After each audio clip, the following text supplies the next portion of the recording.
Hello and welcome to episode 2 of the InDev podcast. I'm your host, Jack Edwards, and with me tonight, as always, is my fellow co-host, Sam Asher. Hello again. Also with me are my very special guests, Adnan El-Gendi Hello. and Raid Rahman. Hello. Jake unfortunately could not make it tonight, but he will be back next week. So today we're going to be covering the launch of the Elder Scrolls Online, the good, the bad and the ugly, how we feel about the game, and also the announcement of Craglorn that was made by Paul Sage earlier this week. We will also be going over the announcement of Borderlands, the pre-sequel, the stupidest title for a video game in history, and the fact that Gamespy will be shutting down, leaving the multiplayer of many older games in question. If you enjoyed this and you'd like to see more, make sure to like and subscribe to the Webdevs YouTube channel. We will have a lot more videos coming your way over the next few weeks like this, some crafting tutorials for ESO, and some general ESO videos as well. Also make sure to check out Webdevs.co for all the latest gaming info and general news. The link for it will be left in the description below. My review of the Elder Scrolls Online has recently gone up there, and I would highly recommend checking it out. Alright, let's jump into this then. So the Elder Scrolls Online was released earlier last week, and millions of players have hopped online to experience their first hours in a larger connected Tamriel. So first, we're going to be going over our initial impressions of the game, then we're going to be going over our builds. So yeah, Adnan, me and Adnan have the game, Raid and Sam don't. So Adnan, I'll be going to you first. Your first impressions when you jumped into ESO, what were they? How are you liking the game so far? Right, so I think this game so far is amazing, right? I think the game is very, very good. I'm just going to quickly outline what my build is right now so you get a good idea. So right now I've got a level 29 Nightblade in the Aldmeri Dominion. It's a wood elf with dual-wield daggers for up close and a bow and arrow for range combat. But so far, I find the game to be really, really good. I'm enjoying the single player, the experience of the main story, which I think is really good. Playing through the beta, I didn't really think that the single player would be that good. I thought the game would be more focused on MMO elements, but they've really have made it into an Elder Scrolls game. They've really got a good single player built into this, and it's actually I look forward to hitting every 5th level because after every 5 levels you play another part of the main story, and I find it's really good. The MMO part of it is great as well. It's just the game is really good right now. I think it's in a good state right now. Okay, and for me, so I'll outline my build first. I'm a High Elf Templar healer in the Aldmeri Dominion. I'm a level 28. I'm doing lots of exploration and then questing this assigned point of that. I've got a weapon swap. Now on my initial weapon is my Resto Staff, and that's my ranged, in quotation marks, that's my ranged weapon, and then I have my close range weapon, the sword and the boards, the sword and shield, and I have 2 skill sets. So I've gone for a more magicka based build, and if you don't know, in this game every time you level up you get attribute points, and you can invest those into health, magicka or stamina.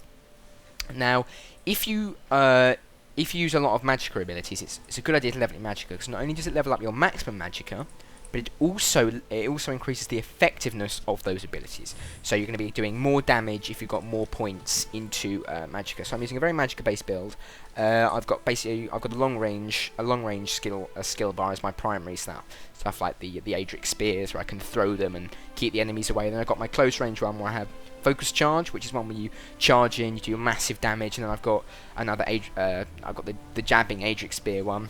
That's really nice, and that's what I use for my close range one. So since finding that kind of good balance between short and long range, I've actually been enjoying the game a lot more. So far I'm really enjoying this game. I mean, it's everything I wanted out of an Elder Scrolls MMO.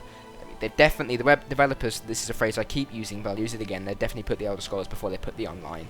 It is an Elder Scrolls game put online, and yes, there have been compromises along the way, but those compromises, I think, have personally made the game better. I mean, there's a lot, for all the amazing things that the test formula has in it, it's got a lot of weak points, like the combat, like the questing. And I feel in the Elder Scrolls Online, they managed to kind of take those MMOify them, not completely change them into an MMO kind of feature, but they managed to mold them together so that they're an Elder Scrollsy MMO. An Elder Scroll, yeah. And I feel that's really added a new dimension to the game, in that the combat is now a lot more interesting, it's a lot more tactical, the 5 weapon skills, you only have a 5 slot hotbar. So you can only have 5 skills, which you have to tactically choose which abilities you want. You have a lot of abilities, but you only have 5 slots. So am I going to choose a long range ability, or a short range ability, or a CC ability, or a damage over time ability, or an instant damage ability? All these different things come into play, and I feel that the combat for that reason is fantastic, and was my main gripe with Skyrim. Pretty much, the combat felt clumsy and a little bit awkward. So Adnan, how well do you feel this game has evolved from the beta? Right, so I think from the beta, I think this game has got so much better. Like the beta, if anything, it showed me how the game was and showed me how the game was going to feel, but it kind of drove me away because I thought there were some issues that were going to be game changing and quite horrible for me to play. And like I thought the biggest problem I had, which drove me away from the game the most, was the combat. So a lot of playing through the game, you thought like you swung your sword at the enemy, and it just felt like you're just swinging through the air. It's like it's that classic, just you're not doing anything, right? You don't feel like you're hitting them. There's no impact. It doesn't feel like you've done anything. So I thought like it doesn't sound like a big problem, but for me it really was. I really hated playing, like fighting enemies, which should be the highlight of the game really. But since then I thought they fixed that problem. There's been obviously a lot less bugs considering that was the beta and now it's not. But there still are bugs, but it's still a big release of MMO. You have to expect there's going to be some problems, but so far I think from the beta, it's definitely got much, much better. And after progressing through this game, you're obviously level 29 now. You've got a good idea of how the game looks and plays. Do you feel this game's going to hold you over to level 50, and will you be subbing? Yeah, definitely. I think this game's going to take me over level 50, straight through the veteran ranks, straight into the Crag Law and expansion, not expansion, like the adventure zones, which we'll be covering later. I think I'll have more than one character at level 50 in veteran ranks. I think this game's definitely got a hold of me right now. Okay, so now we're going to move on to the launch week issues. Now, with every MMO, there are always problems in the launch week. And the Elder Scrolls Online is no exception, but they've come in the form that not many people were expecting. So we're just going to cover a few of the bugs that I've experienced personally, and that's that bosses don't spawn. Now, bosses not spawning is so frustrating in this game. It's basically, me and Adnan were gearing up to do an overworld boss in Oridon the other day, and we were all there, and we've got the gear, we'd just been into town, we'd just crafted a whole load of new gear, ready to do some publics and this overworld boss. And we got there, we were like, yeah, let's do this, and then we got there and, oh wait, he's not spawning. Great, now what? And we just kind of stood there for 10 minutes waiting for him to spawn, but he never did. And this is a really big problem. Like, we've also had it, we've got banished cells, we got to the end of that dungeon, and, oh no, where's the end of dungeon boss? Because if you've played a dungeon in Elder Scrolls Online so far, the majority of your XP comes from killing that end of dungeon and that end boss, and then collecting the quest afterwards, but we couldn't. So we just wasted 45 minutes doing absolutely nothing, and that was a really big problem. Well, actually, ZeniMax have been quite good at fixing these boss spawning problems. I mean, there's still a few out in the world currently, but the Banished Cells one, we tried that again, we could do that. Some people suggest it might be to do with server stress, because in the initial 5 days of launch, the initial 2 days of the 5-day early access, there weren't that many problems, but after the 3 days early access started, there was actually a lot more problems started to reveal themselves. Maybe that's just because more people were playing, or maybe that's because the servers were more stressed. We don't quite know, but ZeniMax seem to have actually been on top of fixing a lot of these issues. Another issue people were experiencing, which is a little bit odd, is they go onto the login screen, they type in their username and password, they log into the game, they boot up, and they'd be on someone else's character screen, which is a little bit odd. Like, how in an MMO can you mess up the logins? I'm not sure. Maybe Nick Conkle was drunk on a night, he decided to code the logins, but I'm not too sure how that works. Hopefully they've resolved that. I mean, I haven't seen any of their patch notes. So far they've done, I think, 2 patches to the game. So hopefully they've fixed that for the people that it was affecting. Adnan, actually I'll go to Sam first. Sam, you've been involved with a couple of other MMO launches. Yep. You've heard about us speak. I know you don't have the game personally, but you've heard about me speaking there and Adnan speaking a bit earlier. How do you feel? Look from the outside looking in. How do you feel the Elder Scrolls Online's release compared to other MMOs?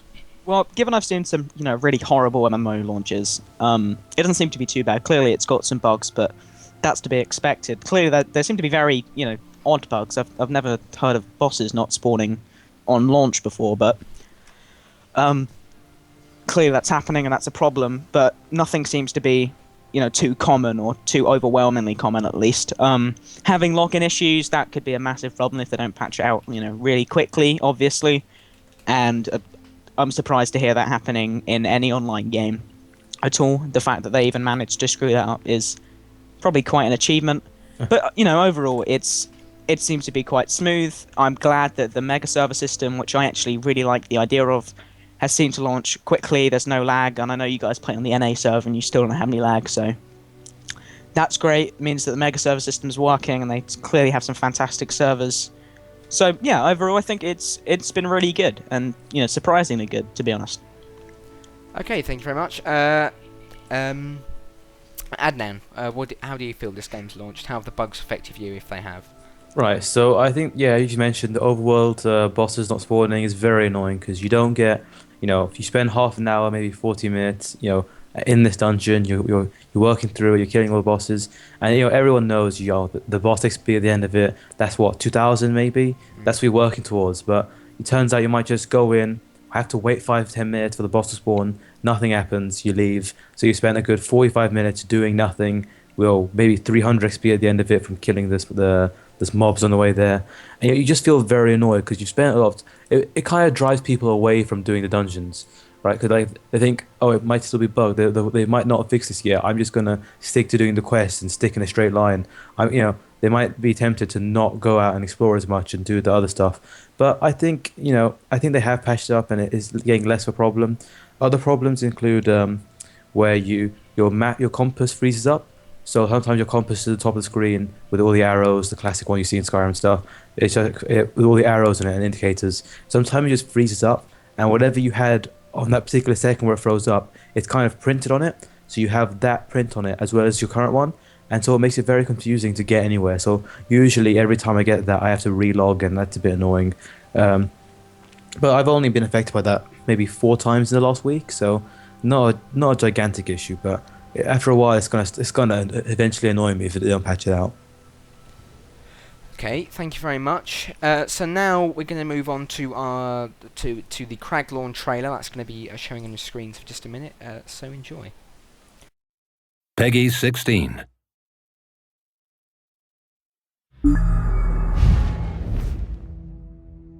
Today I'm excited to talk about our first content update for The Elder Scrolls Online.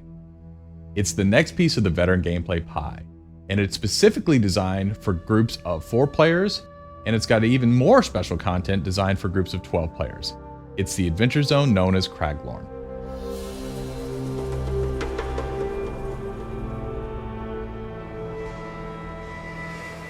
Craglorn is different from the other zones in Elder Scrolls Online. Content starts at veteran rank 10, and the exploration content is built for groups of 4. It has new and dangerous veteran rank group dungeons, and it introduces Trials, our large group veteran PvE system. When you first enter Craglorn, there's going to be a mystery that's set up. The constellations are missing from the sky, and you're going to hear rumor of these beings called Celestials, and they are the warrior, the mage, the serpent, and the thief. And how they're impacting Craglorn and what's going on is going to be what your group discovers. To actually get introduced to that story, we have quests that are specifically designed for 4-person groups. These quests take you to different locations throughout Craglorn, and they keep revealing more and more of the story. But of course, we also have the quests that come about from natural exploration. If you're out exploring with your group, you'll stumble on these quests, many of which you can repeat on a daily basis. But it's the main story quests that really drive you to these larger places of interest that are specifically tailored to reveal more of the overall story of Craglorn. Just like normal zones, Craglorn has a main city, and that city is called Belkarth, which might be a great staging area for you to set up a group. Then as you and your group go out and explore the world, you'll see what we call delves. Now, you may have experienced delves in the overland content, for instance, say Auradon or any of the other normal zones. The great things about delves in Craglorn is their instance to your party. They're going to have a sky shard in them, which gives you those all-important skill points, and they're also going to have boss fights in them, so it's almost like a mini dungeon set up for just your group. In Craglorn, the places of interest you find are very reminiscent of our veteran dungeons. Their instance, they have a high level of difficulty, and these should challenge even the best of our 4-person groups. And that brings us to the brand new large group challenge that is being introduced in Craglorn, Trials. Specifically designed for groups of 12, Trials are really for the best of the best. Once you begin, you'll have to overcome a lot of challenges, such as environmental hazards. There's a lot of different monsters we throw at you, and of course there are boss monsters that have interesting tactics that you haven't encountered anywhere in the game before. And if all of the encounters and bosses weren't enough, you have a timer that you're up against, and you also have a limited number of resurrections that your group is allowed. As you're going through the trials, we're going to be tracking your time, and those resurrections, they count against that time. But if your group turns in one of the best times, you're going to be added to the leaderboards. And if you make it to the top of the leaderboards, you're going to get rewards. It's the ultimate challenge for your group in the Elder Scrolls Online. That's just the briefest of overviews of many of the things that you'll be seeing in Craglorn. We had a lot of fun making this zone, and we hope you'll have a lot of fun playing it.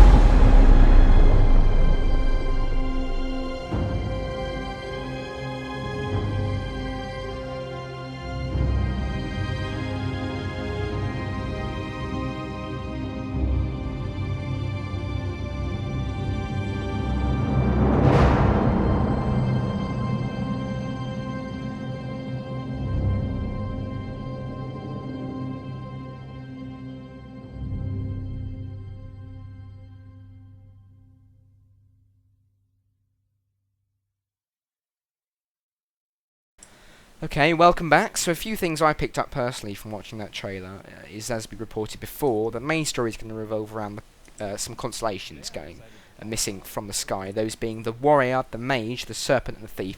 They'll all be, if you play Skyrim, you'll know what these constellations are. They were, as you looked up to the stars, you'd see them in the background as you leveled up. Let's just give you some context there. And they've also been in quite a few quests in ESO that I've played. The quests in that main storyline will be tailored to 4-man groups. So whereas a lot of the quests in ESO currently are tailored to, one person, then say maybe another person if they want to come and join you. And these will all be instanced to 4 people. So you'll basically be sent to, I'm not sure if it's going to be dungeons or something like that. The storyline will be tailored to 4-man groups. The quests that you receive via exploration, they won't actually be like proper quest lines like you get in Oridon, you get in all of your regular zones. They will be repeatable daily quests, which is quite interesting, I think, because you'll be able to repeat them for more XP. So that'll give you a reason to go back to Craglorn every single day to try and get those higher veteran ranks. The main city in Craglorn will be called Belkarth, throwing a theory that we had a couple of weeks ago about Kvarch and Anvil being in the zone out the window completely, seeing as Belkarth, as you'll see on your screens now, is actually part of Northern Hammerfell in the Elder Scrolls Arena, the first game. You could visit Belkarth, and that was in Northern Hammerfell. So I'm not quite sure what they're going to do. Maybe it's only going to be Hammerfell and none of Cyrodiil. But I think that's kind of a missed opportunity there, because I would have quite liked to have seen Kvarch and Anvil in the game. Now the public dungeons that you'll have experienced in previous zones, your base zones like Antilla's Folly and Oridon, those will now also be instanced to 4-man groups as well. So that's just emphasising how badly ZeniMax wants you to go after this 4-man group content in endgame PvE. And also the veteran rank cap is basically you're going to need to be veteran rank 10 in order to gain access to this content, which I think is a huge shame. So you're going to have to have completed both faction, all 3 faction territory quests, all the zones, in order to be able to get into Craglorn. And some people have estimated, without listening to any dialogue at all, that's going to take you 300 hours. 300 hours until you get to endgame PvE. That's quite a long time. And I mean, I'm not sure really what ZeniMax are thinking here. But if they are going to go ahead with the veteran rank 10 thing, I think that's going to be a detriment rather than a positive thing to the overall experience. But the veteran rank cap, we initially were told the veteran rank cap was going to be 10. But in the trailer, you'll have seen a guy open his leaderboard screen, and he's actually veteran rank 12. So we don't know how high these veteran ranks are going to go. Maybe they're just endless. People can keep on ranking up. Maybe there is actually a cap, but it's just a little higher. We also heard all about the Trials mode within the trailer, but we've already covered a lot about that on the previous podcast, so we're not going to go over that today. Adnan, over to you. What do you think about this in-game content? Right, so I've seen that Craglon trailer quite a few times. I think it is really cool. I thought like the fact that adding in this end game content is something that can make or break a game like an MMO. It's just that it's an MMO. It needs to have good end game content, and I think it should deliver. I think the fact they're having 4-man group instances for the story, I think that's pretty good because I like the grouping system they have right now. The grouping tool is pretty good, and it can force people together in environment where they can become friends after a while playing a dungeon. Like if you're like, I don't know, 2 people, like you have a friend with you, you want to do like Banished Cells, maybe a dungeon with 4 people, which almost always needs 4 people. You're gonna have to use the grouping tool to find some other people to help you out. And after doing that, you might say, hey, let's go to another dungeon. And you might go to another after that. You can make lots of friends through this, and it's a good system. I like they're trying to get more people to do this, grouping a lot, and it should be a lot of fun. I think the VR 10 requirement, having veteran rank 10 requirement, I don't really think that's fair. I mean, I think it should be like veteran rank. Just the moment you hit the veteran ranks, I think they should allow you to go to Craglord because, as you've said already, estimated at 300 hours. That's like straight going through it. I think it's too much. I think that's expecting people to play a lot to get to access this cool content. Finally, I think like one thing they said in the trailer that I noticed was the fact they're talking about the boss fights getting better. Like I hear it talks about certain bosses acting in ways that players according to the developers, never seen before. So they're acting, because eventually when you figure out how a boss moves and how they fight, sometimes it just gets easy. You don't even need the 4 people. You might even need 3 if you know how the boss works. You just avoid their attacks. You know what happens. But having very unpredictable bosses, and I just think it's going to make the boss fights more entertaining, more fun, and a bit more epic. Okay, cool. Yeah, and the boss variety within the trailer actually looked really, really cool. As well, like what Paul Say described. I'm really looking forward to those bosses, and I've seen actually a few level 50 bosses from the veteran dungeons that were already in the game, and those look proper sick, bruv, as the youths would say. Okay, any final thoughts on this section, guys? Sam or Raid got anything to add? Nothing from me.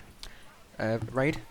Not really from me. I don't have the game, so in my opinion, this is pretty much based on my playtime on the beta, which wasn't even that much anyway. So, okay. This does look interesting though, and I probably will go on to the Elder Scrolls Online, maybe further down the line. I'm not sure. Okay, so we'll move on to our next discussion point of tonight. So starting the 31st of May 2014, Gamespy, the long-running multiplayer service for hundreds of games, will be closing down. A moment of silence, please. Oh crap. This is a huge shame for the gaming industry, and will be affecting many games, old and new. Some of the big ones being affected that caught my eye were the Armour series, Star Wars Battlefront 1 and 2, Battlefield 1942 to Bad Company 2. So that's all of the games in the Battlefield series up to Bad Company 2, so that's excluding BF3 and BF4. Crysis, Far Cry, Red Dead Redemption, Need for Speed Hot Pursuit 1 and 2, Halo Combat Evolved, Sid Meier's Civilization 3 and 4, and Unreal Tournament. So not Unreal Tournament. Yeah, The classics right there. Guys, what we can Wait, do with quick that? note actually. I think Bethesda, the guys working on Armour said that Yeah, they're looking for solutions for Armour 3 and Armour Operation Arrowhead. Yeah, Activision have come out and said that none of their games would be effective. Bohemia Interactive have said they'll be finding a solution for their newer games, that being Armour 3 and Armour 2 Operation Arrowhead. However, there will be a limited service on older titles, so that's probably going to mean that they're not going to find any solution for the original Armour, or there was another Armour game, wasn't there? I can't remember what it was called, but yeah. Capcom and Epic have said they're evaluating solutions internally currently, but this is pretty bleak. I mean, the big hitter on there for me is Battlefront 2. I know Sam's going to have something to say about this, so I'm going to hand over to him now. What do you think about Star Wars Battlefront 2's multiplayer being affected by this shutdown? It makes me want to cry if I'm totally honest, Jack. No, I mean, I'm a massive fan of the Battlefront games. I'm a massive fan of Star Wars in general, and being, every Star Wars fan likes Battlefront. And I think you've heard in the past that I I want Battlefront 3 out soon. But it's not just Battlefront that's on there that I'm going to care about. I love the Armor games. I love Crysis, Far Cry, Red Dead. They're all fantastic games, and just to put the multiplayer of those games in jeopardy is going to be an issue, especially for some of the smaller scale games where they couldn't afford to. If they couldn't afford to find their own solution, it's going to be a problem. But I mean, if Valve have taught us anything with like Counter-Strike, it's that community-based servers can work. So maybe that's one solution if the community can get behind it. I mean, Battlefront 1942. It's not like anyone actually plays that anymore. Are you sure? I loaded it up and I couldn't find a single server with anybody on it. Because I loaded Battlefield 1942 is currently free on Origin for those who didn't know. Yeah, it's fantastic. Me, that might be why there are people on it now. Yeah, me and a few friends a couple of months back booted it up, and we had some fun because you can actually host your own servers locally. Yeah. So we did that, and we had a load of fun on Wake Island. And although the game is the graphics are, I would say they're almost as good as Frostbite 3, but the graphics leave a little bit desired. But it's the endearing charm of the old Battlefield games, I think, and I'm really sad that might be shutting down. To be fair, I got it a year ago, so Alright, okay. Right. Adnan, One thing I thought that I think it's actually quite scary because like maybe games like Far Cry 3, right, a game that was so amazing for the single player, I thought maybe the online service thing they can find a way around that and it won't be a massive effect on their base and stuff. But a game like Arma 3, where almost the entirety of the community is online, there aren't many people that go in the editor and make missions for themselves. It's about sharing missions, playing with each other. It's about big communities like Shack Tactical and stuff like that. I think they're going to take a hit if they don't find a solution to this that's efficient. That's it from me. Raid, I think you were going to say? Yeah, I know, sort of linked to Sam and Jack's point, we've all played a lot of, like Jack was saying, Battlefront 2. And with this going down, it sort of brings us to the question of what's going to happen to as the gaming industry is moving forward, what happens to support with a lot of these older games? Because soon it's going to move from Battlefront 1 and 2, Bad Company 2, to maybe games sort of closer to home. So, I mean, I was just looking it up now. I think a company, Game Ranger, said they were going to try and take up some of the servers. So, I don't know, I think they were mentioning, like Jack was saying, Arma 3 and Arma 2, they were mentioning that they might take them up and maybe some like Star Wars Battlefront, but even then, it does bring a sort of sense of dread to mind, knowing that stuff like this can be cut off so quickly. And yeah, I think you raise an interesting point there with the type of companies that are going to be keeping this alive. I think the games most likely to go on that list are Battlefront and Battlefront and Halo Combat Evolved, because they have well, for a start, Battlefront's developer doesn't even exist anymore. So that hasn't really got much hope, has it? But Halo Combat... Disney have got some money behind them. I'm not sure they can sort that out for us. That's why they cancelled 942. Do Disney... Damn. 13. Do Disney have the rights to old Star Wars games? I don't think they do. I don't imagine so. Legally, probably not. They when they bought Lucas Arts or whatever the Star Wars company, they got control of the games part, because like I mentioned, they cancelled 1313. But so they do have control of that. But that's a future title. They didn't actually buy LucasArts. I thought they've got the rights to all the old Star Wars films though. So surely they'd have the rights to all the old games. The thing when they bought and when they actually acquired the rights to make Star Wars games, they didn't buy LucasArts. LucasArts was they shut down LucasArts. That went away. Okay, they bought them and then they shut down LucasArts. Oh, hang on, LucasArts was shut down before, wasn't it? No, they were shutting down. They were shut shutting down LucasArts and they cancelled Star Wars 1313. Yeah. Yeah, they've got all the rights to LucasArts. So they've got all the rights to LucasArts. Okay, that could actually... I thought that they'd shut down... Lucasfilm shut down LucasArts and then sold it to Disney. And then they picked up some of the... No, it was shut down by Disney. Shut down by Disney, okay. Well, that then could mean they do have rights to old Star Wars games, but... I mean, that's still the But fact, does the fact that Disney, such a big corporation kind of thing, Yeah. really see a gigantic market in Battlefront 2? I mean, look, they cancelled Star Wars 1313, a game which was showed off at E3. A lot of people were excited for, and then they completely gunned it down after acquiring LucasArts. So, with them bringing back Battlefront 1 and 2, I don't think there's very much hope for them actually giving their support from their side for it. Another interesting point actually that Sam raised earlier was that EA are making Battlefront 3. Now, if I was EA currently, exactly. If I was EA currently, I'd be thinking, good way to get on the Battlefront community side. Let's put servers up for Battlefront 2. That's what I would do if I was sitting in. EA could do with some of the public relations. Exactly, and to generate hype for Battlefront 3, making a big statement saying, "Oh, Battlefront 2 servers now up," multiplayer. That could get people to buy the game again, which would be awesome because more people buying that awesome game is fantastic for the community in general. But it'd also generate hype for their next game, Battlefront 3 or just Battlefront, whatever they're going to call it. And so that'd be a really effective marketing tool without really much expenditure, I think. Yes, You guys are really want to. yeah, I think really they need this. Like right now, EA's been going through quite a slump, and they kind of need something like a rope to pull themselves out of this ditch they've dug themselves. And I think this is actually quite a big, it's an opportunity for them to get big. Not get big. Obviously, they were quite big already, but to get out of this ditch they've already dug for themselves with all these lawsuits and DICE and whatnot, Battlefield 4. Yeah, I think Battlefield 4 and whatnot. yeah, it's just Battlefield 4 full as- stop. Yeah. Exactly, just the amount of stuff going on there. I think this is what they need. They need to jump this opportunity and just not let go, because this is what might just save them. Okay, Sam, you had something to say? I was just saying you guys are making me want to load up Battlefront 2 Yeah. really badly. Well, You know what? I think we should do it after Yeah, this. I think we should do yeah. Battlefront 2. Do Battlefront 2. Not miss out. Okay. Have we got any final thoughts on that section? Um, Apart from this- crying. who wants to go? Sam? No, go ahead, Red. Be my guest. Thanks. This is just a quick one, but Battlefront 3 or whatever the hell they're going to call it. Do you think it'll be showing off at E3 this year? Yes. Yes, Yes. guaranteed. Yeah. They 100%. teased it last year. They've got a That tease though. I It was such a good tease. It was great. I watched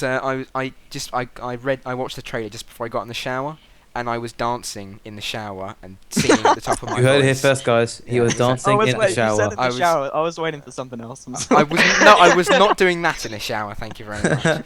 No, I was very happy because Battlefront has been a series Yeah, you dear were. to my heart, and Jack, I think it's been dear to all of our hearts. yeah, exactly. And I think another quite important point to bring up just before we close this off is the fact that actually the multiplayer for Battlefront 2 is moddable, which we don't see very often now. I don't think we're definitely not going to see it for Battlefront 3 because we're twat fuckers. But yeah, In one word. yeah. Rated M for mature. We're gonna. I don't think we're gonna see that. And if we do, if Battlefront 2 multiplayer does shut down, we aren't going to see another a moddable Star Wars game. I don't think forever now. Just another important point to raise up. The mods for that game were fantastic. Yeah. Are we just going to say go buy that game? Essentially. Yeah. That's Yeah, in a sense, it gets in a the sense. it gets the InDev seal of approval. There you go. Yeah. Let's get them to sponsor us, yeah? Yeah. Yeah. Sponsored by Pandemic, who don't exist Pan- anymore. Sponsored by Pandemic Disney. that don't exist anymore. They bought PewDiePie. I mean, Sponsored by Disney. the natural next step is just to buy InDev because we're such a Yes. huge corporation. Yes, that's it. Yeah. Okay. Disney, come on. So You know you're out there. We know you're listening. Ah! Making mess, I'm looking at you. Come on. So Borderlands 2, the pre-sequel, was announced the other day to mixed reactions and will be set between Borderlands 1 and 2. Hence the stupid name of the pre-sequel. And it's going to come out on Xbox 360, PS3 and PC. So that's no current gen consoles, those being the Xbox One and the PS4. Or the Wii U, if you consider that a current gen console. That's the most gen, Jack. Yeah, exactly. The general premise of the story is that you're one of 4 characters, like in every Borderlands game. Athena, Wilhelm, Nisha and Claptrap. Most of those games you'll probably be familiar with. Claptrap. Yes, you can Games, play as Claptrap. games. That is amazing. Most of those names will be familiar to you if you play the other 2 games. and you are going to be part of Handsome Jack's crew before he turns evil in Borderlands 2. Part of the game will be set on the moon. That was the part in the trailer that was shown to us that will run in the background of this section, where you'll be at the moon, on the moon. And on the moon, there'll be zero gravity, so you'll be able to jump around a lot. So you'll be able to use a jetpack to boost over different places, to fly, to double jump, as they detail in the trailer. Oxygen's going to play a role. Oxygen's going to play a very key role on that moon, on Parandora's moon, because you're going to need it for your jetpack. So when you're double jumping, when you're flying, boosting, etc. But you're also going to need it for breathing. So you're going to have to be strategic about where you pick up these oxygen tanks throughout the world, if you're going to delay picking up one, so you can eke out a bit more life out of this one, stuff like that. And you're also going to be able to shoot enemies, what do you call them, enemy space helmets. You'll be able to shoot through the visor and be able to explode them and watch them suffocate to death, apparently. That is some Yeah. Jack, you mentioned something about breathing with the oxygen. Yeah. Yeah, Claptrap's a robot, so... It's a video game. Shh. Okay, so there's going to be 4 brand new classes, but we haven't had much news on these yet. Probably they're going to be working around kind of the same Borderlands-y type classes we've seen before. So it's like the mechanic, the mage, the buff guy, and the other guy. The assassin. Yeah. So it's going to be all new weapon types. For an example, in the trailer there was a gun that freezes people. And there's going to be giant lasers that the boss in the trailer has as well, which looks really cool. They're not just like little stormtrooper lasers; they're actual proper like Spartan lasers, if you will. But it's not going to be developed by Gearbox. It's going to be developed by 2K Australia instead. So, what have 2K Australia worked on before, you say? Well, their last project was Bioshock Infinite, which they co-developed with the now deceased Irrational Games. So this means the story content's probably going to be quite good. That's what we're assuming anyway. So, Sam, I'm going to chuck this over to you first. What do you think about the announcement of Borderlands, the pre-sequel? Well, first of all, it's a new Borderlands game, so that's good, because the Borderlands games previously have been absolutely fantastic. Some of the best RPGs of all time, even though it is, it's a very cluttered genre, but they are fantastic games. And an FPS RPG, it was a great idea. The comedy in it's fantastic. The graphical presentation's fantastic. The sound design's fantastic. The games are fantastic. I'm a big fan.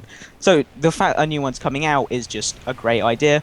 2K Australia, yeah, they're not Gearbox, but they are, as we've mentioned, they've worked on Bioshock Infinite.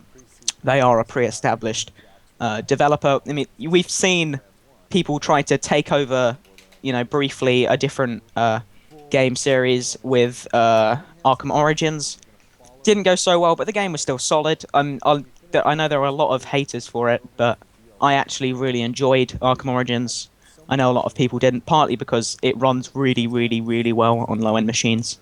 So that's good for me. But it's not the only new Borderlands game out. We've got Tales from the Borderlands coming out from Telltale Games, and I'm such a humongous fan of the Walking Dead Telltale Games series. You can check out my review on the Webdevs website. I'm a massive fan of. Plug. Yeah, cheeky plug. Shout out to InDevs. Yep, yeah. I'm a massive fan of Telltale in general. So Tales from the Borderlands looks to be amazing. Borderlands, the pre-sequel, I hope it's going to be good. Clearly we haven't seen that much, but shooting people with space helmets and making them suffocate, it's just you can see it's still going back to the Borderlands theme of ridiculous gore and a bazillion guns.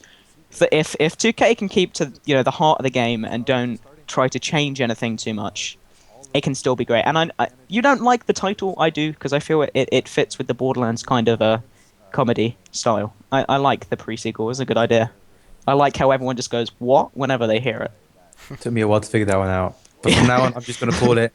From now on, I'm just going to call it Borderlands 1.5 because it literally takes about 5 minutes straight to explain to someone what pre-sequel means. Essentially, we tried it with 1.5, Jake earlier, didn't we? Yeah, we did. It doesn't work. Just another quick question to Sam. Rage, you can answer this as well.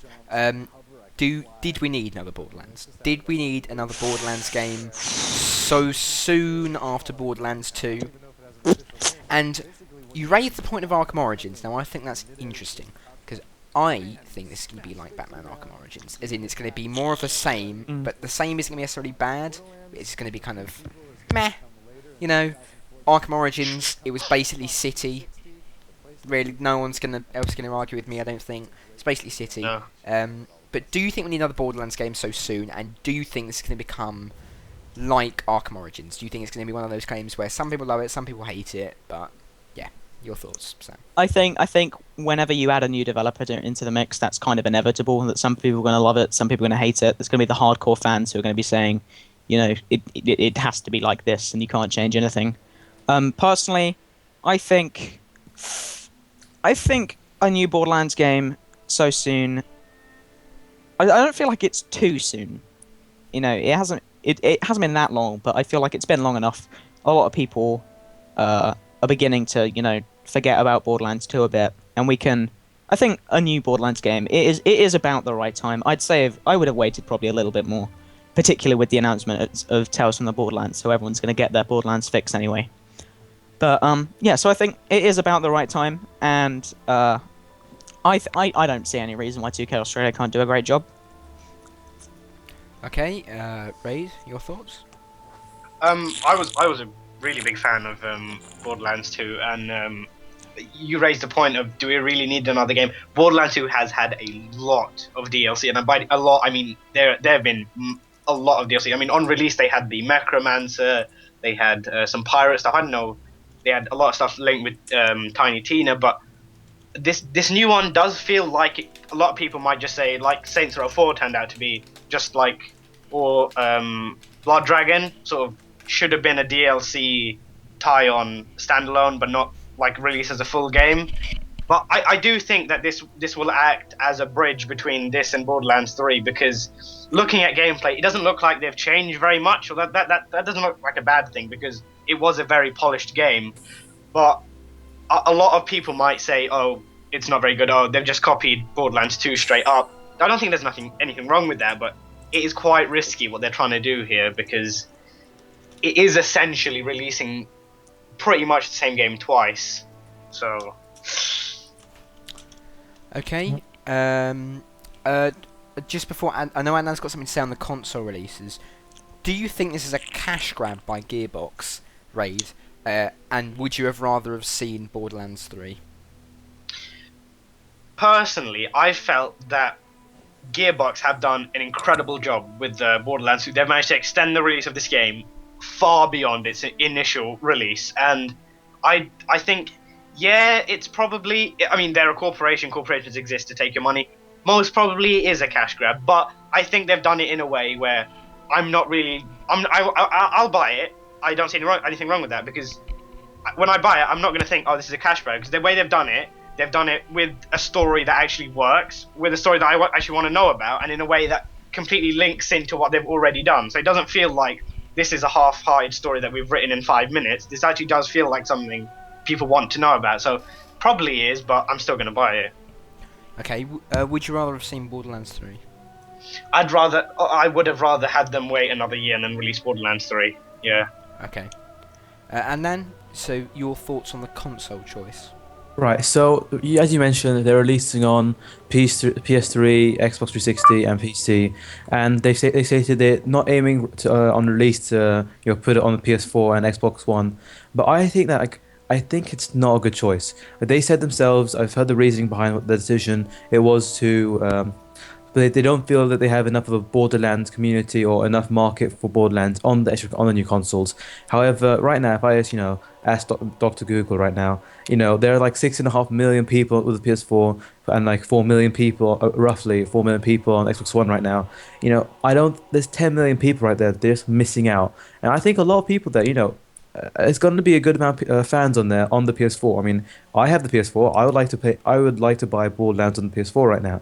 I think they're missing out on the market here. And you mentioned, do you think it's going to be like Batman, right? Where it's going to be like Batman Origins, it's essentially like City. I think it will be. But I think it's going to be very similar, because right now, when there's a sequel or a pre-sequel in this case, or like a successor in the series, the next game, right? It can't just be a new story, because that's essential they've got right now. They've got a new game with a few more features and a different story, right? That's not, although that constitutes, it's enough to be its own game, and I wouldn't mind paying for it.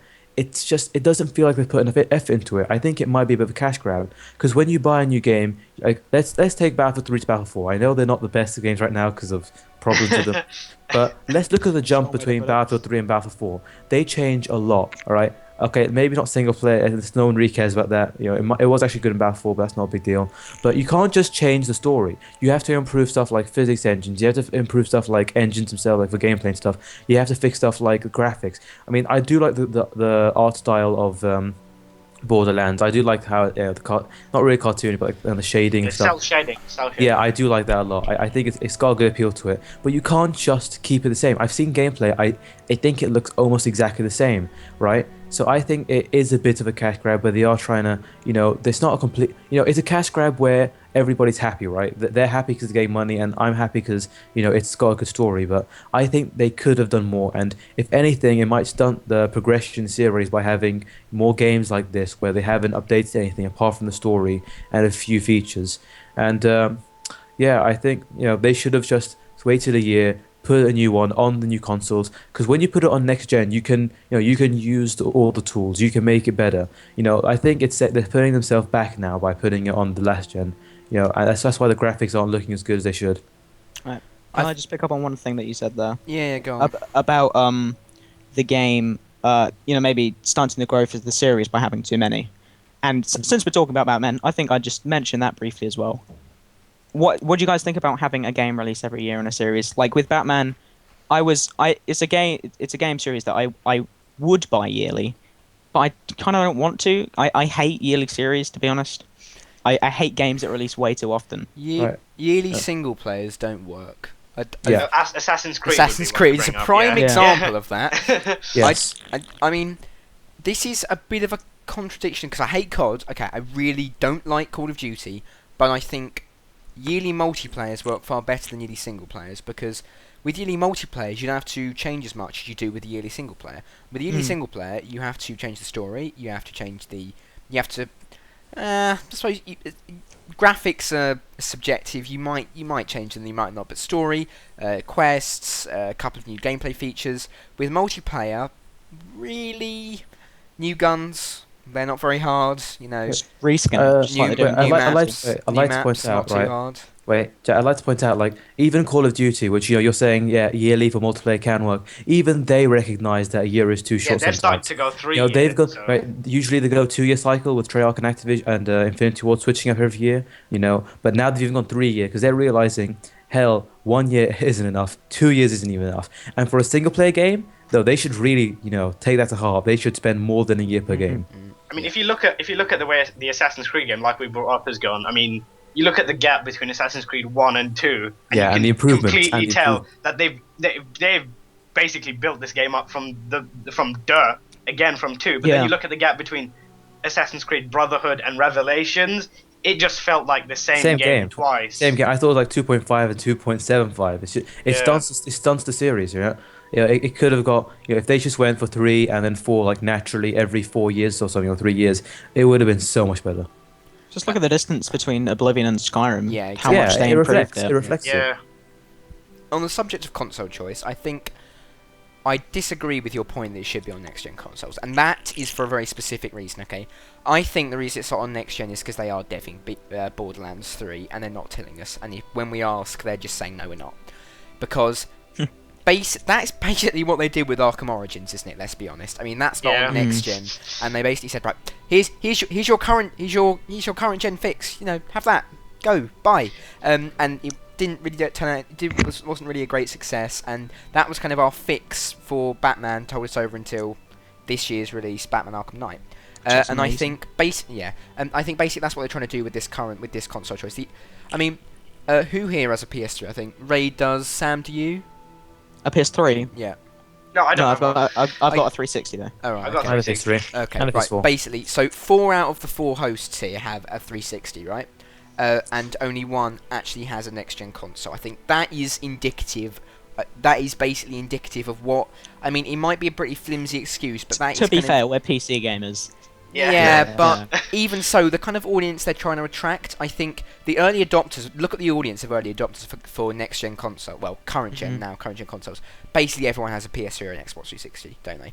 People Yeah. who own the consoles now are going to have the last-gen consoles. It's only going to be really this year and next year that we're actually going to see people entering the console market at PS4, Xbox One level. So I think Gearbox have made quite a smart decision here, because deving for next gen current gen is very expensive. Like, you have to basically like the cell processor for the PS3, for example. Developers have spent years learning all the ins and outs of that, and now they've got to just chuck that away and replace it with this new thing. And it takes time and effort that they don't really need to be spending. And especially if they're making Borderlands 3, they're making Borderlands 3, and that's gonna be, I think that's only gonna be on next gen and PC. Then there's no real point for them putting it on 360 and PS3. And I'm also, I don't think they would have. I don't think that it would. I don't think the game would have itself would have worked either, because if you look at the graphic style, they haven't innovated the graphics. So what's the point of putting it on next gen? I mean, one of the current gen. Sorry, I keep getting these two mixed up. Basically, the point of current gen is 60 FPS, good graphics. That is pretty much what you upgrade for current gen 4. And if they're not really delivering that, if they've basically got the same gameplay mechanics, if they've basically got the same graphics like Arkham Origins did, what's the point of going current gen when you could just do the same thing you want to do on, last gen? So I think they made kind of a wise decision there. Yes, it may be annoying for some people like Adnan, who early adopted the consoles and was looking for a Borderlands experience, but I think you're going to be getting that in the next few years of Borderlands 3 anyway. I think a quick point to bring up just to end it is Call of Duty have gone for the 3 years, and like you said, that Arkham Origins was sort of the current gen fix. I know that the Ubisoft are now going for making 2 Assassin's Creed games at a time, because I know they were trying to release one for next gen and one for current gen and one for last gen. So I think that's a bit of a hint to what Jack was saying before about them just delaying it so they can work on what they want. Yeah. Okay, any final thoughts on that, guys? Not really. Nope. I think we're good. Yeah. Okay, so that's going to be it for us today, guys. Remember to check out Webdevs.co for more info on the Elder Scrolls Online and other general gaming news. We have a ton of articles up there detailing sports, politics, games, and films. Our guild in ESO, the Knights of the Age, is up and running.